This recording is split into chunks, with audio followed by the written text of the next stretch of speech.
goes from the information gathered from the channeling is as follows. Many hundreds of thousands of years ago, the natural hominid that evolved upon the earth, that we often refer to as Homo erectus, existed, and at one point, the story goes, an extraterrestrial race visited the earth. They came to Earth to mine minerals that would help them create a balance on their planet. And in taking on this task, they began to realize that it was quite daunting and would take a long time, longer than they had. It was very important to balance out the weather on their planet with the minerals for a very, very short period of time. And so they needed help in order to do this. They began to look around and saw the natural hominids that had evolved here, who were close enough physically to the extraterrestrials that they thought perhaps if we can somehow train them to be of assistance in mining these minerals, the task will go faster. But being master geneticists, they felt that a way to accomplish this would be to take their own genetics and inject them into the hominids and create them to be a little bit more like the extraterrestrial race so they would be easier to train, so that they would be able to understand what the task was all about and help the extraterrestrials, who were called the Anu, or the Anunnaki. So they undertook a program of genetic alteration where they introduced their own genetics into Homo erectus and other early hominids, and began to create what became us, Homo sapiens. A lot of people talk about the idea of evolution, and they talk about the idea of thinking that there must have been a kind of missing link between early hominids and Homo sapiens, because there seems to be an evolutionary jump that occurred where suddenly we gained much more brain power, much more brain capacity. And it hasn't yet been fully satisfactorily explained how that occurred. It may be possible that this so-called missing link is actually the extraterrestrials that came to Earth so long ago and injected their DNA into the early hominid in order to create Homo sapiens. As humans were created, then they began to act as a workforce to help accelerate the mining operations that were so important to the ETs and allowed them to accomplish their task within a timely manner. However, the idea is that because the ETs were so advanced, these early humans began to kind of look upon them as godlike beings, and they began to think of them as something far above humanity. Also, the ETs may have acted to keep the humans at a certain level. In many of the stories that exist in early documents, such as the Bible, these stories are told, but they have been sort of mythologized. And I think they do represent something a little bit more literal. When it talks about the idea, such as the Garden of Eden, and how the gods did not want humans to be as smart as they are, to know the things that they knew, and how eating from the tree of knowledge caused them to be expelled from the Garden of Eden, so to speak.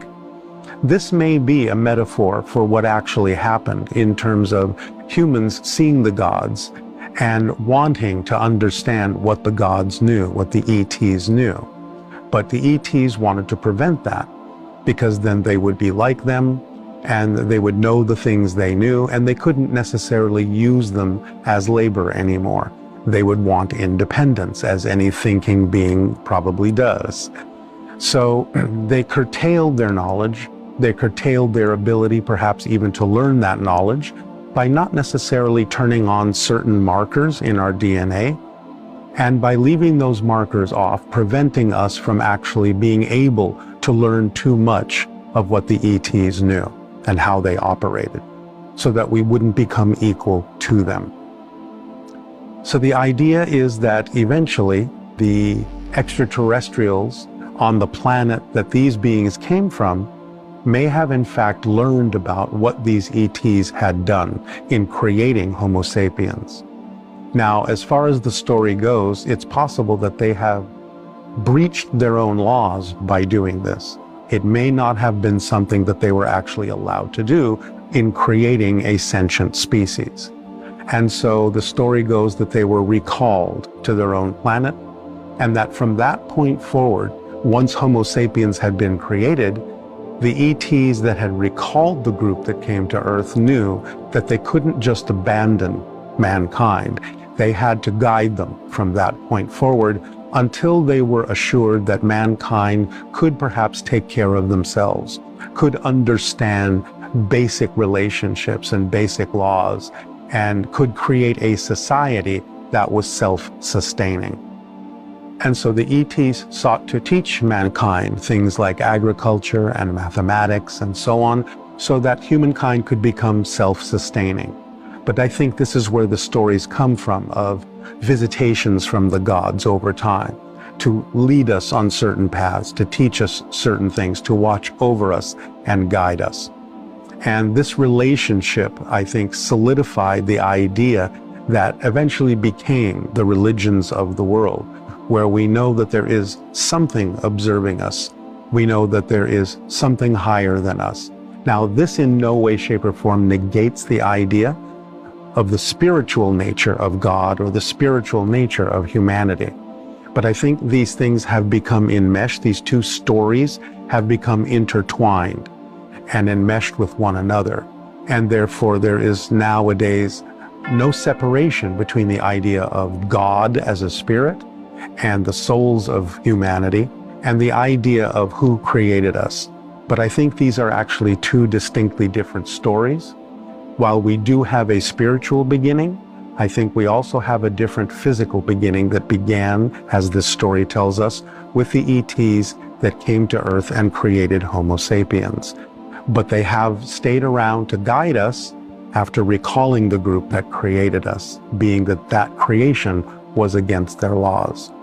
So in guiding us, we now have all the stories of being led through the desert, of being taught how to build certain devices, how to create societies, how to have relationships.